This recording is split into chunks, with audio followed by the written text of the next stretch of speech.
എല്ലാവർക്കും നമസ്കാരം. ഷാഡോ ബ്രോഡ്കാസ്റ്റിൻ്റെ സൗജന്യ മലയാളം ക്ലാസ്സിലേക്ക് എല്ലാവർക്കും സ്വാഗതം.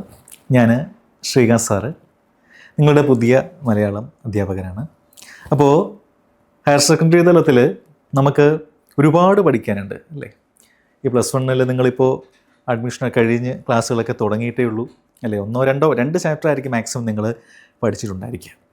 അപ്പോൾ നമുക്ക് കുറച്ച് കാര്യങ്ങൾ 10ാം ക്ലാസ്സിൽ നിന്ന് നിങ്ങൾ കഥയും കവിതയും ലേഖനങ്ങളും ഒക്കെ പഠിച്ചു വന്നിരുന്നു അല്ലേ? +1 വരുമ്പോൾ അല്ലേ ഒരുപാടുണ്ട്, കുറേയേറെ പഠിക്കാനുണ്ട് മറ്റ് സബ്ജക്റ്റുകളൊക്കെ. അപ്പോൾ മലയാളം കുറച്ച് എളുപ്പമാണ് കേട്ടോ, കുറച്ച് ഈസിയാണ്. നിങ്ങൾക്ക് നന്നായിട്ട് എഴുതാനും ഒക്കെ പറ്റുവാണെങ്കിൽ നിങ്ങൾക്ക് നല്ല രീതിയിൽ മാർക്ക് സ്കോർ ചെയ്യാൻ പറ്റുന്നൊരു കാര്യമാണ്. അപ്പോൾ നമുക്ക് മലയാളത്തിൽ പഠിക്കാനുള്ള +1 ആദ്യത്തെ ചാപ്റ്റർ കിനാവ്.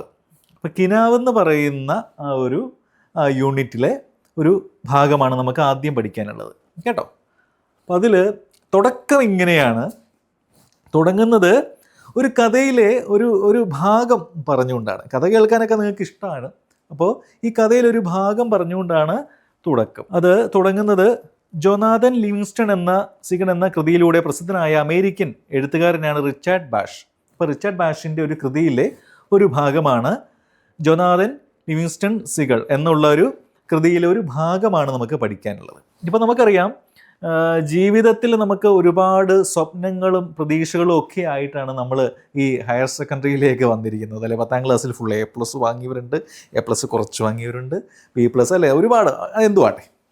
അപ്പോൾ നമുക്കൊക്കെ ഓരോ ലക്ഷ്യങ്ങളുണ്ട്. ഹയർ സെക്കൻഡറി നല്ല മാർക്ക് വാങ്ങിയെങ്കിലേ ഉള്ളൂ നമുക്ക് മെഡിക്കൽ അല്ലേ, മെഡിസിന് പോകാൻ പറ്റൂ, എഞ്ചിനീയറിങ്ങിന് പോകാൻ പറ്റൂ അല്ലേ? നമുക്ക് ഒരുപാട് സ്വപ്നങ്ങളൊക്കെ നമ്മുടെ ഒരു ടേണിംഗ് പോയിൻ്റാണ്. അപ്പോൾ ഇവിടെ നമ്മൾ വാങ്ങുന്ന മാർക്കൊരു വലിയൊരു ഘടകമാണ് അല്ലേ? ശരിയല്ലേ?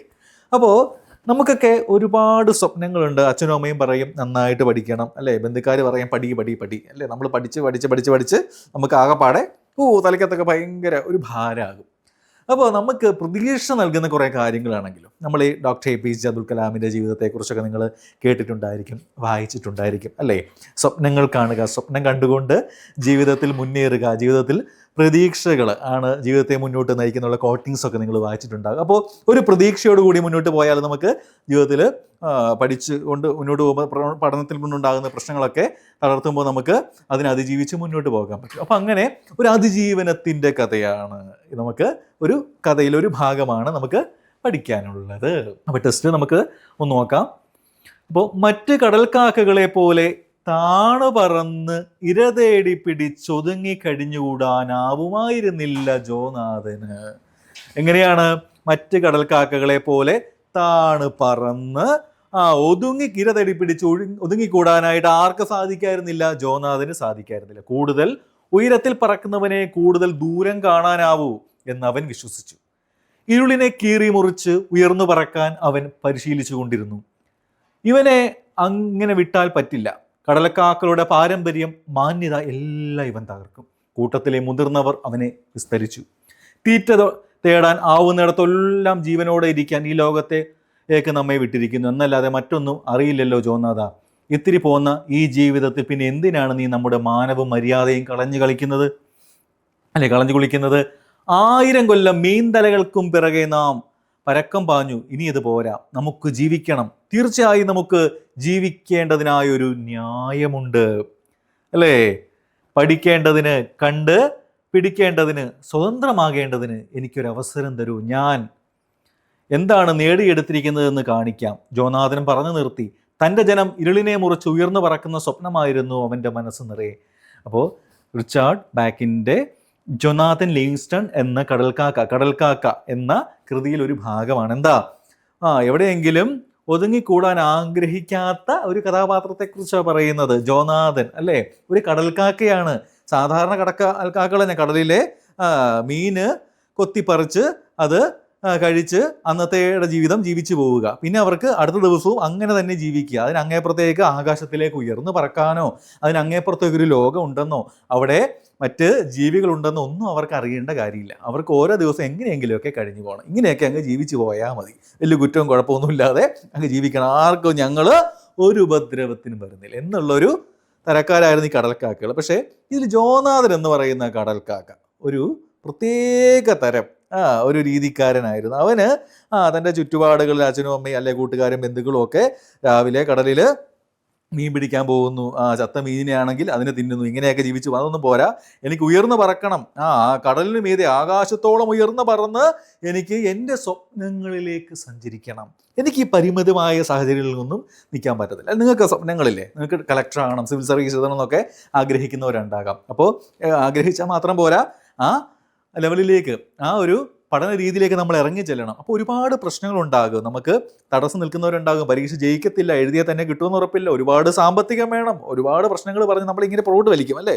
പുറകോട്ട് വലിക്കാൻ കുറേ ആളുകളുണ്ടാകും, അതിന് പോകേണ്ട, പെട്ടെന്നൊരു ജോലി മേടിക്ക്, ഇതാണ് അല്ലേ, ഇങ്ങനെയൊക്കെ പറയുന്നവരുണ്ടാകും. അപ്പോൾ ഇവിടെ ജോനാഥൻ എന്ന് പറയുന്ന കടൽക്കാക്ക എല്ലാവരിൽ നിന്നും വ്യത്യസ്തനായിരുന്നു. എന്തുകൊണ്ടാണ്? അവനെക്കുറിച്ച് ഒരു ബോധ്യമുണ്ടായിരുന്നു അല്ലേ. നമ്മളെക്കുറിച്ച് നമുക്കൊരു മതിപ്പുണ്ടാകുക, നമ്മളെക്കുറിച്ച് നമ്മളൊന്ന് മനസ്സിലാക്കുക. എന്താണ്, എനിക്കെന്താണ് ചെയ്യേണ്ടത്? 1000 കൊല്ലം മീന്തലകൾക്ക് പിറകെ നാം പരക്കം പാഞ്ഞു, ഇനി അത് പോരാ, നമുക്ക് ജീവിക്കണം. ഈ മീന്തല പെറുക്കി തിന്ന് ജീവിച്ചാൽ മാത്രം പോരാ, അതിനപ്പുറത്തൊരു ലോകമുണ്ട്, നമുക്ക് ജീവിക്കണം. ജീവിക്കേണ്ടതിനൊരു ന്യായമുണ്ട്. പഠിക്കേണ്ടതിന്, കണ്ടുപഠിക്കേണ്ടതിന്, സ്വതന്ത്രമാകേണ്ടതിന് എനിക്കൊരു അവസരം തരൂ. കാരണം എനിക്കിങ്ങനെ ഒതുങ്ങിക്കൂടി ജീവിക്കാനായിട്ട് വലിയ താല്പര്യമൊന്നുമില്ല. എനിക്ക് ഇതിനങ്ങേപ്പുറത്തൊരു ലോകമുണ്ട്, അവിടേക്ക് എനിക്ക് പറന്നുയർന്ന്, ആകാശമുട്ടേ പറന്നുയർന്ന് ജീവിക്കാൻ ഞാൻ ആഗ്രഹിക്കുന്നു. എന്നെ സ്വതന്ത്രമാക്കൂ, എന്നെ ഈ ചങ്ങലയ്ക്കുള്ളിൽ നിന്നും പുറത്ത് കടക്കാൻ അനുവദിക്കൂ എന്ന് മറ്റ് കടൽക്കാക്കളോടൊക്കെ ആര് പറഞ്ഞു? ജോനാഥൻ പറഞ്ഞു. അപ്പോൾ ജോനാഥൻ പറഞ്ഞു നിർത്തി.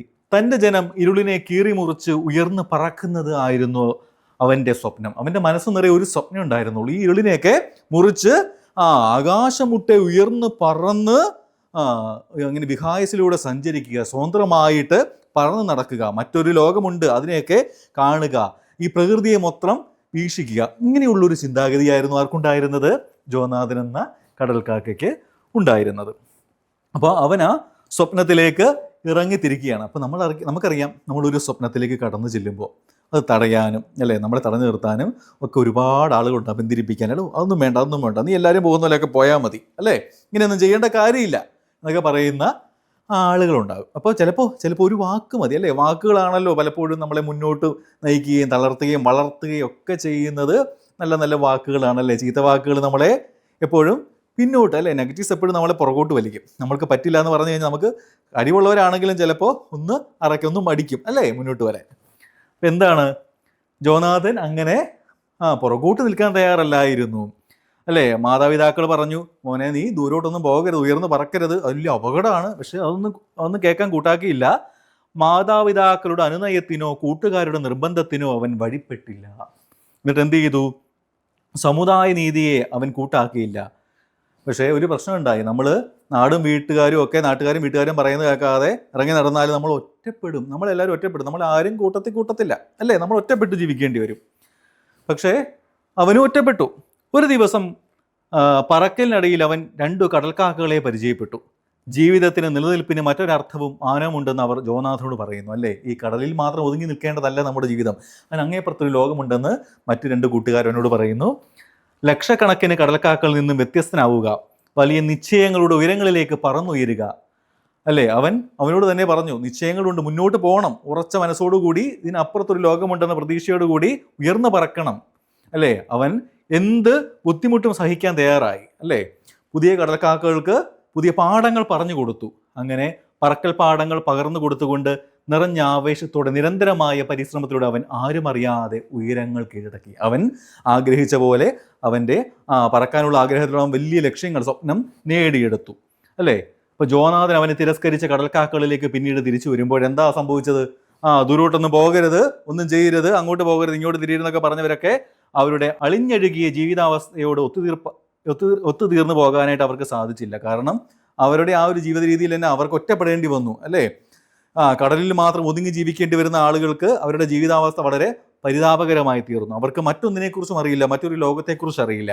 അങ്ങനെ ഒതുങ്ങി ജീവിക്കാൻ മാത്രം ശ്രമിച്ച ആളുകളുടെ ജീവിതം ആ ഇടങ്ങളിൽ മാത്രമായി തീർന്നു. പക്ഷേ അതിനങ്ങേപ്പുറത്തേക്ക്, പുറത്തെ ലോകത്തേക്ക് പറന്ന് ഉയർന്ന ജോനാഥൻ്റെ ജീവിതം വലിയ ഒന്നായിട്ട് മാറി അല്ലേ. വലിയ വിഹായസായി, ആകാശം പോലെ വലിയ മുട്ടനായി തീർന്നു അവൻ്റെ ജീവിതം. അങ്ങനെ പ്രതീക്ഷയുടെ ഒരു വലിയ പാഠമാണ് നമുക്ക് ഈ ആദ്യത്തെ പാഠഭാഗം റിച്ചാർഡ് ബാക്കിൻ്റെ ജോനാഥൻ ലിവിങ്സ്റ്റൺ എന്ന കടൽക്കാക്ക എന്ന ഈ കൃതിയിൽ നമുക്ക് മനസ്സിലാക്കാൻ സാധിക്കുന്നത് കേട്ടോ.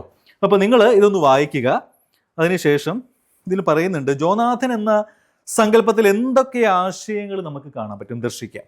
അവ എത്രമാത്രം പ്രചോദനാത്മകമാണ് നിങ്ങളുടെ കണ്ടെത്തലുകൾ അവതരിപ്പിക്കുക. അപ്പോൾ നമ്മളെപ്പോഴും മലയാളം ഒരു ടെസ്റ്റ് വായിച്ചു കഴിയുമ്പോൾ ആശയം മനസ്സിലാക്കി സ്വന്തമായിട്ട് എഴുതാൻ പഠിക്കണം, അല്ലേ? നമ്മൾ സ്വന്തമായിട്ട് എഴുതിയെങ്കിൽ മാത്രമേ ഉള്ളൂ എന്താണ് ആ കഥ, ആ കഥയിലെ കണ്ടന്റ് എന്താണ്, ആരാണ് കഥാപാത്രം, ഇതിനെക്കുറിച്ചൊക്കെ മനസ്സിലാക്കിയിട്ട് നമ്മൾ സ്വന്തമായിട്ട് പോയിന്റ്സ് ആയിട്ട് എഴുതി വെക്കണം. അപ്പം എന്താ പറയുന്നത്? ജോനാഥൻ ഒരു പ്രതീകമാണോ? ജോനാഥനിൽ നിന്ന് നിങ്ങൾക്ക് ലഭിക്കുന്ന പ്രചോദനങ്ങൾ എന്തൊക്കെയാണ്? ഒരു വിശകലനക്കുറിപ്പ് തയ്യാറാക്കാനാണ്. എഴുതുന്നത് എങ്ങനെയാണ്? എപ്പോഴും എഴുത്തുകാരൻ്റെ പേര്, അല്ലേ? എഴുത്തുകാരൻ്റെ പേര്, കൃതി. ഞാൻ പറഞ്ഞു അല്ലേ, എഴുത്തുകാരൻ്റെ പേര്, കൃതി നമുക്ക് എപ്പോഴും ഉണ്ടാണ്. ഏത് കാര്യം ചെയ്യുമ്പോഴും ഏതാണ് എഴുത്തുകാരൻ, ഏതാണ് കൃതി. റിച്ചാർഡ് ബക്കിൻ്റെ പ്രശസ്തമായ ചെറു നോവലാണ് ജോനാഥൻ ലിവിങ്സ്റ്റൺ എന്ന കടൽക്കാക്ക. ഇതിലെ ജോനാഥൻ മറ്റു കടൽക്കാക്കകളിൽ നിന്നും വ്യത്യസ്തനായിരുന്നു. എന്നിട്ടോ ആരും പറക്കാത്ത ആകാശത്തിൻ്റെ പരിധിയില്ലാത്ത ഉയരങ്ങൾ കീഴടക്കാൻ അവൻ ആഗ്രഹിച്ചു. കൂടുതൽ ഉയരത്തിൽ പറക്കുവാനും കൂടുതൽ ദൂരം കാണാനാവൂ എന്നവൻ വിശ്വസിച്ചു. തലമുറകളായി മീൻതലകൾക്ക് പുറകെ പരക്കം പായുന്ന സാധാരണ ജീവിതം അവന് സ്വീകാര്യമായിരുന്നില്ല. ഇരുളിനെ കീറിമുറിച്ച് തൻ്റെ ജനം പറന്നുയരുന്നത് അവൻ സ്വപ്നം കണ്ടു. അവസാനം തന്നെ അവഗണിച്ച സമൂഹത്തിൽ നിന്ന് ജോനാഥന് ശിഷ്യരുണ്ടാകുന്നു. ആകാശവിധാനത്തിലേക്ക് കടൽക്കാക്കകളുടെ പുതിയ പറ്റം ഉയർന്നു പറക്കാനായിട്ട് തുടങ്ങി. കിനാവുകളാണ് ലോകത്തെ പരിവർത്തിപ്പിക്കുന്നത്. ഇരുണ്ട രാത്രിയുടെ സ്വപ്നങ്ങളാണ് പുലരിയിൽ പൂക്കളായി വിരിയുന്നത്. വൈലോപ്പള്ളി വൈലോപ്പള്ളിയുടെ ഒരു കവിതയിലെ ഭാഗങ്ങളാണ് പറയുന്നത്. എന്താണ്? നമ്മൾ സ്വപ്നങ്ങളാണ് നമ്മളെ മുന്നോട്ട് നയിക്കുന്നത്. സ്വപ്നം കാണുമ്പോഴാണ് നമുക്ക് ജീവിതത്തിൽ ജീവിക്കാനുള്ള പ്രതീക്ഷയുണ്ടാകുന്നത്. അപ്പോൾ വെല്ലുവിളികളെ അതിജീവിക്കുന്ന സാഹസികതയും പുതിയ മാർഗങ്ങൾ കണ്ടെത്താനുള്ള ആഗ്രഹവും ഒക്കെ ചേരുമ്പോഴാണ് സ്വപ്നങ്ങൾ അല്ലെങ്കിൽ കിനാവുകൾ യാഥാർത്ഥ്യമാകുന്നത്. ഒപ്പം പരിമിതികളെ മറികടക്കാനുള്ള ആഗ്രഹവും നേട്ടങ്ങൾക്കപ്പുറം തൻ്റെ സമൂഹത്തെ മാറ്റാനുള്ള ചിന്തയും ഉണ്ടാകണം. ഇപ്പോൾ സ്വാമി വിവേകാനന്ദനും ഗാന്ധിജിയും ശ്രീനാരായണ ഗുരുവും APJ അബ്ദുൽ കലാം ഒക്കെ ഒരുപാട് മാറ്റങ്ങൾ കൊണ്ടുവന്നവരാണ്, അല്ലേ? ജീവിതത്തിൽ സ്വയം മാറിയവരാണ്. അവർ സമൂഹത്തെ മാറ്റി, അല്ലേ? സമൂഹത്തിൽ ചേഞ്ച് ചെയ്തു. നമ്മളിൽ ആ മാറ്റങ്ങൾ കൊണ്ടുവന്ന വ്യക്തികളാണ് ഈ മഹാത്മാക്കളൊക്കെ. അപ്പം നാം ഇന്ന് അനുഭവിക്കുന്ന പല സ്വാതന്ത്ര്യങ്ങൾക്കും സൗഭാഗ്യങ്ങൾക്കും പിന്നിൽ നിരവധി വ്യക്തികളുടെ ത്യാഗപൂർണമായ ജീവിതം ഉണ്ടായിരുന്നു, അല്ലേ? ഒരുപാട് പേരുടെ ത്യാഗപൂർണമായ ജീവിതമുണ്ട്, അല്ലേ? ഇങ്ങനെ ചിന്തിക്കുമ്പോൾ എന്താണ് ചോദ്യം? ജോനാഥൻ ഒരു പ്രചോദനാത്മക പ്രതീകം തന്നെയാണെന്ന് കാണാം. നടന്നു തേഞ്ഞ വഴികൾ വിട്ട് പുതുവഴികൾ വെട്ടാൻ ജോനാഥൻ പ്രചോദനമാകുന്നു. എന്താ ചെയ്യുന്നത് ജോനാഥൻ? എന്താ നമുക്ക് പ്രേരണ നൽകുകയല്ലേ? ഇങ്ങനെ അടഞ്ഞുകൂടിയിരുന്നാൽ മതി എന്നുള്ളതാണോ? അല്ല, ഉയർന്നു പറക്കണം, അല്ലേ? കടൽക്കാക്കകൾ കടലിൻ്റെ ആ ചുറ്റുവട്ടത്ത് മാത്രം ഇര തേടി ജീവിച്ചപ്പോൾ അതിന് അങ്ങേപ്പുറത്തൊരു ലോകമുണ്ടെന്ന് നമുക്ക് കാണിച്ചു തന്ന് നമ്മെ ജീവിക്കാൻ പ്രേരിപ്പിക്കുകയാണ്. എല്ലാവരും പറഞ്ഞു നീ അങ്ങോട്ട് പോകണ്ട, നമ്മൾക്ക് അങ്ങനെ ഒരു രീതിയില്ല, അല്ലെ? നീ ഉയർന്നു പറക്കരുത്, നീ താഴെ വീഴും, അല്ലെ? നിനക്ക് പറക്കാൻ സാധിക്കത്തില്ല, അല്ലേ? നമ്മൾ അങ്ങനെയൊന്നും ശീലിച്ചിട്ടില്ല. നമ്മുടെ പാരമ്പര്യവും നമ്മുടെ ജീവിത രീതിയൊക്കെ ഇതാണ്. അതുകൊണ്ട് നീ മുന്നോട്ട് പോകരുതെന്ന് പറഞ്ഞപ്പോൾ അവൻ പറഞ്ഞു, അല്ലേ, എനിക്ക് മുന്നോട്ട് പോകണം, നമ്മുടെ ഈ ഒരു ജീവിത രീതിയൊക്കെ മാറി പുറത്ത് ഒരു ലോകമുണ്ട്, ഉയർന്നു പറക്കണം, എനിക്ക് ആകാശം മുട്ടെ ഉയർന്നു പറക്കണം എന്നുള്ള ഒരു ചിന്താഗതി, ഒരു വിശാല മനസ്കത, അല്ലേ? നമുക്കുണ്ടാകേണ്ട, ജീവിതത്തിൽ ഉണ്ടാകേണ്ട, നമുക്ക് പ്രചോദനമാകേണ്ട ഒരു ചിന്തയാണ്. അപ്പോൾ ഈ ഒരു ചിന്ത നമുക്കറിയാം. ഡോക്ടർ APJ അബ്ദുൽ കലാമിൻ്റെ ജീവിതം എടുത്താലും മറ്റു മഹാരഥന്മാരുടെ, അല്ലെങ്കിൽ ഇപ്പോൾ നമ്മൾ പത്രവാർത്തകളിലൂടെയൊക്കെ ശ്രദ്ധിക്കപ്പെട്ടുകൊണ്ടിരിക്കുന്ന പല വാർത്തകളും, അല്ലെ? ജീവിതത്തിൽ പ്രതിസന്ധികളിലൂടെ അതിജീവിക്കുന്ന ഭിന്നശേഷിക്കാരായിട്ടുള്ള ഒരുപാട് വ്യക്തികൾ മുന്നോട്ട് വരുന്നുണ്ട്, അല്ലേ? ഒരുപാട് വ്യക്തിത്വങ്ങൾ. അപ്പോൾ ഇവരുടെയൊക്കെ ജീവിതങ്ങൾ നമുക്ക് എപ്പോഴും പ്രചോദനമാകണം. സ്വാമി വിവേകാനന്ദൻ്റെ അഹിംസയിലൂടെ ഗാന്ധിജി, അല്ലെ? സ്വാതന്ത്ര്യ സമരത്തിലൂടെ, അല്ലെ? സ്വാതന്ത്ര്യം നേടിത്തന്നത് ശ്രീനാരായണ ഗുരുദേവൻ, അതുപോലെ ഡോക്ടർ APJ അബ്ദുൽ കലാം തുടങ്ങിയ ഇങ്ങനെ മഹാത്മാക്കളുടെ ജീവിതങ്ങൾ ഒരുപാട് പ്രതിസന്ധി നിറഞ്ഞതായിരുന്നു. പക്ഷേ അവർ ആ പ്രതിസന്ധിയൊക്കെ അതിജീവിച്ചത്, അല്ലേ? തങ്ങൾക്കും സാധിക്കും, സമൂഹത്തിന് നിങ്ങൾക്ക് നമ്മുടേതായ ഒരു കാര്യങ്ങൾ, വേണ്ട കാര്യങ്ങൾ, ഒരു കോൺട്രിബ്യൂഷൻ, സമർപ്പണം നമുക്ക് ചെയ്യാനുണ്ടെന്നുള്ള ഒരു വലിയൊരു തിരിച്ചറിവ് അവർക്കൊക്കെ ഉണ്ടായിരുന്നു. അപ്പോൾ ജോനാഥൻ എന്ന ഈ ഒരു കടൽക്കാക്ക നമുക്ക് വലിയൊരു സന്ദേശമാണ് പകർന്നു തരുന്നത്. അപ്പോൾ എല്ലാവരും ടെസ്റ്റ് വായിക്കുക, എന്നിട്ട് ഈ ഒരു ആൻസർ നിങ്ങൾ സ്വന്തം ഭാഷയിൽ എഴുതുക. അപ്പോൾ നമുക്ക് വീണ്ടും അടുത്ത ക്ലാസ്സിൽ കാണാം. ഓക്കെ.